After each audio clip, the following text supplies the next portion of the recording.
Bonjour messieurs, dames, je vous souhaite la bienvenue à cette 6e vidéo de la série S'émerveiller, l'adolescence de l'humanité et des clés pour la transition.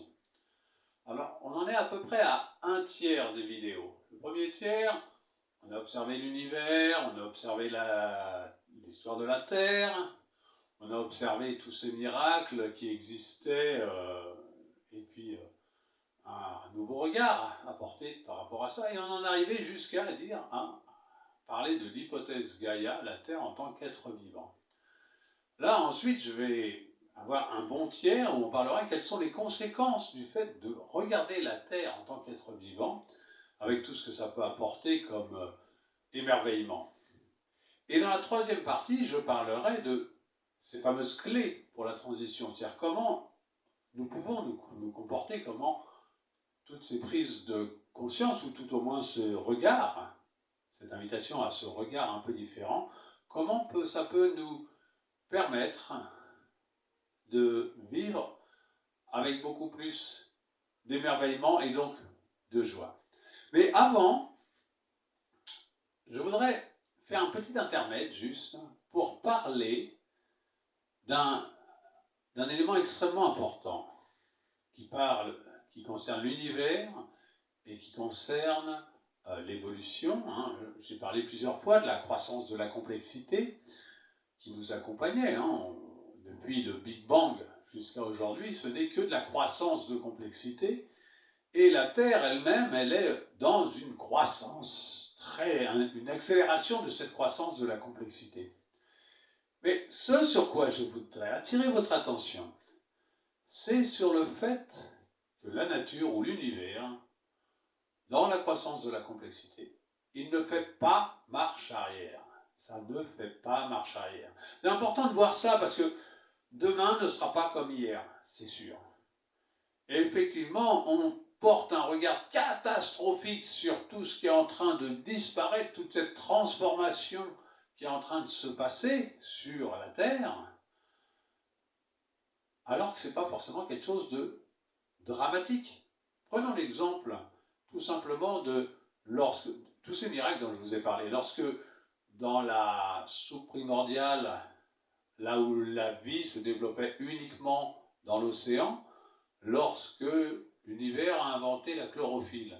La chlorophylle, c'était un pigment qui avait la faculté de transformer, d'utiliser l'énergie du soleil, l'énergie de la lumière, pour créer des molécules carbonées et qui allaient contenir de l'énergie, puisqu'on allait pouvoir les brûler ensuite, et ça rejetait de l'oxygène. Or, l'oxygène, c'était un oxydant, donc d'un seul coup, ça a tout détruit.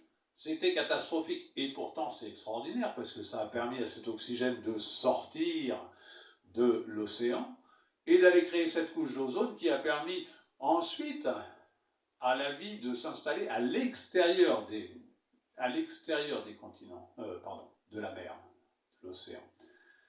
Et pareil, lorsque les plantes à fleurs, par exemple, ont été inventées, elles étaient tellement bien adaptées que finalement, elles ont pris de la place à ce qui existait avant. Là, le discours actuel, c'est de dire « Oh là là, on a tout abîmé, réchauffement climatique, etc., etc. » Mais je vous le dis, la nature ne fait pas marche arrière, nous ne ferons pas marche arrière. Prenez un exemple. Je vous ai dit, la couche d'ozone a permis à la vie de sortir des océans, et ensuite il y a eu toutes les évolutions. Il y a eu même, à partir du moment où les dinosaures ont disparu, il y a eu une évolution rapide des mammifères, et certains mammifères ont décidé de retourner dans l'eau. Alors les poissons, ils respirent directement, ils captent l'oxygène de l'eau grâce à leurs branchies.